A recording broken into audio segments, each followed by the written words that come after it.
both of you. And Gemma, you're kicking us off this time round with a story inside the Mail, and they're asking the question, will Rishi call June poll as a shield to prevent a new Tory leadership battle? And there are so many questions about when the election might be. So what's this article saying? Well, that's it. Well, this article in the Mail is thinking that perhaps he might call it in June. We obviously heard a lot of speculation around May the 2nd. That's been and gone now.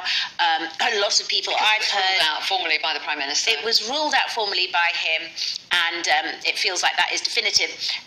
Therefore, could it be the autumn? Could it be November? I mean, there's endless speculation, and it's rather exhausting for the country to have to listen to it, quite frankly. But of course, the point is, what Rishi Sunak will want to avert is a leadership contest. This all hangs on the 1922 committee. There was one point where it was said that many letters had gone in, and yet last week I read something about, apparently he went in and they were all banging their desks in support. So I don't know. You have to speak Tory to understand what that means. So we don't know how many letters have gone in at any one time, do we? It's up to the individual MP to send a letter in, and then it's kept secret until they reach the threshold, which That's I think right. is 50, isn't it? Is it 53? Yes. I'm not sure what it is. And of course, it might be that Rishi Sunak just goes, no, do you know what? No leadership contest, I'm going to call it. Who knows? Yes. So what's the thinking behind an early election? Because there seems to be a general feeling amongst those in charge that the longer you wait, the more the chances are of the economy recovering, or their flagship policy of the Rwanda flights actually taking off. So why are there some people within the party who think that an earlier election is a better idea? So I think there's a lot of concern about what's going to happen in the local elections on the 2nd of May. Earlier today, we were talking about this massive poll which shows just how badly the Conservatives could do in a general election. They've done very badly in by-elections recently. They're probably going to do quite badly in May, and there's this sense of that could stir up all of the murmurings and all of the rebellion that we've had so much about over the last couple of months. Will it be in June?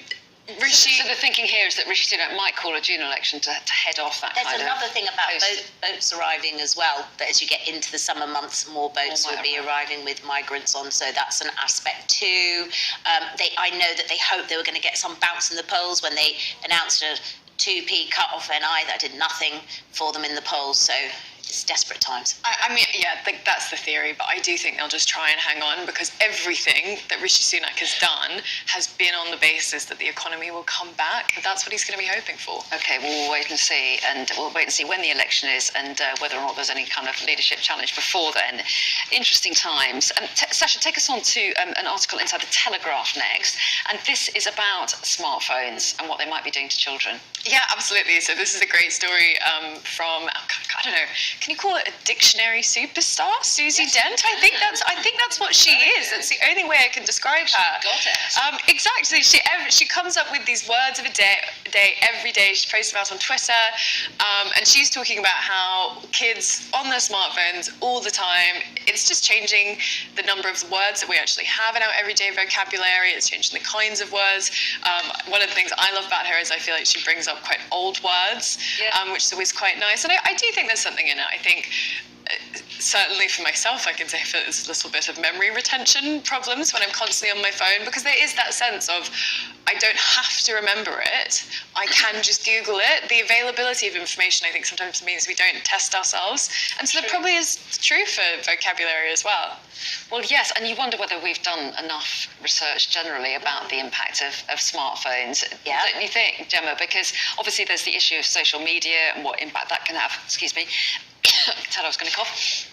But also whether it has got any effect on vocabulary or memory retention. Yeah, I think you're right. I think we don't know yet. And we will find out in the fullness of time. And as children seem to be getting phones earlier and earlier, and there's, of course, the other aspects, what they have access to that they shouldn't perhaps be seeing. But yes, you're right. We don't know yet the long-term effects on the growing brains. Yeah, exactly, and I'm sure a lot of people have a lot of theories. In the meantime, take us on to The Observer now. Gemma, you were going to talk about this, weren't you? Or kick us off at least. And this was in the light of the boat race yesterday and the state of the Thames. I mean, how disgusting is this? You've got the lovely traditional annual boat race that so many millions of people watch on the TV, people standing by the riverbank, and overriding everything this year was the disgusting fact there's a massive threat of E. coli. They've been told to put plasters on any open cuts because, as we all know, our rivers, our water is now full of sewage to such a disgusting degree that pretty much, I mean, even I think it might be the Observer today, you can put your postcode in and see where near you is safe to swim. It's foul, and of course this is the problem specifically about privatisation. And Thames Water, who of course are responsible for the water in the Thames, have given out millions and millions and millions of pounds to their shareholders, invested nothing, and now want to put prices up by perhaps 40%. And the cheek of one of the bosses there the other day was saying, well, we're going to need 20 billion investment because our customers really want high quality clean drinking water. I thought, oh, you don't say. Yes, no one in their right minds wants dirty drinking water, but we've already paid for that. It's just that you haven't invested over the last however many years. You've shelled it out to all these people who've got millions and millions of pounds. It's an absolute disgrace and a huge argument for nationalisation, and Ofwat have failed at their job as well. That's another aspect of this story, that apparently the whole scale of it isn't really out there. Yeah, and certainly it's causing a lot of public anger, isn't it? I mean, the water companies will say, we do have plans in place, we are going to spend money. The basic problem is we've got an archaic system, and it's a combined system where water and sewage goes down the same pipe, so then when you get heavy rain like you have this winter, they overflow, and hence the sewage flows. So they no doubt would try and defend themselves and say, we do need the money, where's it going to come from? There are so many questions, but in the meantime, it is fairly disgusting. It's absolutely foul. 14 million hours of sewage dumped in the last 5 years. Can we move from sewage to chocolate? Yes, please. I don't know if we can. Tiny chocolates. Well, let's go for tiny chocolates. Let's do it. It's in the mirror. I can't find it. You'll have to tell me what it's about.